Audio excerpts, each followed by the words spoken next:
तुम्हाला माहिती आहे का, फक्त 10 मिनिटांमध्ये तुम्ही ही रेसिपी बनवू शकता. तर चला बघूया.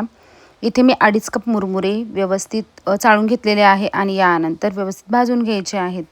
म्हणजे त्यामधलं मॉइश्चर कमी होईल आणि छान असे लाडू बनतील. आता इथे 1 वाटी गूळ आणि त्यामध्ये 2-3 चमच इतकंच पाणी घालून आपल्याला याचा पाक बनवून घ्यायचा आहे.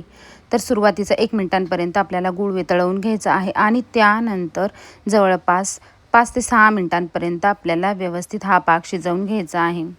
आणि लक्षात ठेवा, पाक व्यवस्थित बनला तरच तुमचे लाडू जे आहे ना ते छान कुरकुरीत आणि खुसखुशीत बनतील.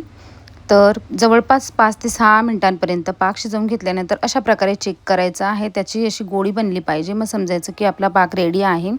आता या पाकामध्ये आपल्याला पाव चम्मचला सुद्धा थोडासा कमी असा खाण्याचा सोडा घालून व्यवस्थित मिक्स करून घ्यायचं आहे. आता यामध्ये आपण भाजलेले मुरमुरे घालून घ्यायचे आहे आणि आपल्याला व्यवस्थित मिक्स करून घ्यायचं आहे. ही प्रोसेस आपल्याला खूप फास्ट अशी करायची आहे. हाताला थोडासा तुपाचा हात लावून आपल्याला व्यवस्थित लाडू वळून घ्यायचे आहेत. अगदी खुसखुशीत असे लाडू बनतात आणि अगदी 10 ते 15 मिनिटांमध्ये हे लाडू बनवून तयार होतात. चॅनलला नक्की सबस्क्राईब करा.